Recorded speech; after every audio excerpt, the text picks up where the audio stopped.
ప్రగతి టీవీ1 మీ లక్ష్యమే మా ధ్యేయం.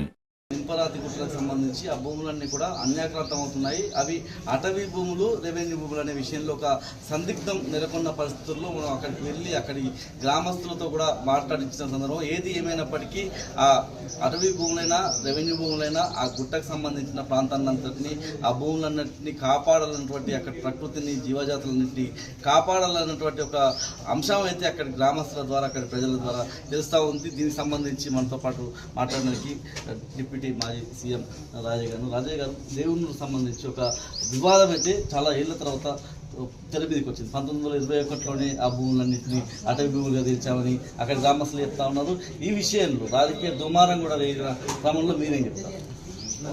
ఒక పక్క రేవంత్ రెడ్డి గారు కంచె గచ్చిబౌలికి సంబంధించిన ఫారెస్ట్ స్థలాన్ని మరి అమ్మేయాలని చూడడం, రాత్రికి రాత్రి వందలాది బుల్డోజర్లను పెట్టి అక్కడ చెట్లను వన్యప్రాణులను అనేక రకాలుగా విధ్వంసాన్ని సృష్టించి ఈరోజు దేశ రాజకీయాలను, సామాజికవేత్తల ఆలోచనలు, మేధావుల ఆలోచనలు వెరసి ఈరోజు మరి దేశంలోనే ఒక పెద్ద అంశం ఒక పక్క అవుతుంటే నేనేమన్నా తక్కువనా, రేవంత్ రెడ్డి కంటే నేనే సీనియర్ అన్నట్టు మరి స్టేషన్ గన్పూర్ నియోజకవర్గ ఎమ్మెల్యే కడియం శ్రీహరి గారు మరి అడవి భూములను తన అనుచర గణానికి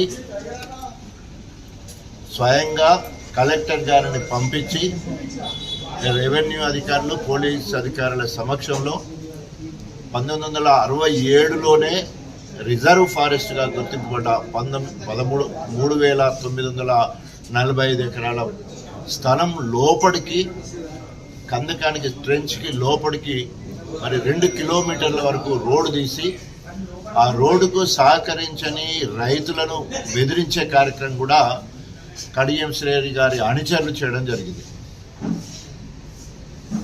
ప్రభుత్వ భూములను కానీ ఫారెస్ట్ భూములను కానీ కాపాడవలసిన బాధ్యత కలెక్టర్ గారిది. కస్టోడియన్ ఉండాలి, ధర్మకర్తగా ఉండాలి. అట్లాగే ఎమ్మెల్యే గారు కూడా అట్లే ఉండాలి. కానీ చట్టాన్ని కానీ ప్రభుత్వ భూములను కానీ ఫారెస్ట్ భూములు కానీ తన భూములు లెక్క చట్టాన్ని తన చేతిలోకి తీసుకుంటే తప్పకుండా మరి ప్రతిపక్షంగా దాదాపు 30 సంవత్సరాల ప్రజా జీవితంలో ఉన్న గణపురం నియోజకవర్గ స్థానికునిగా ప్రతి అంగుళం మీద అవగాహన ఉంది.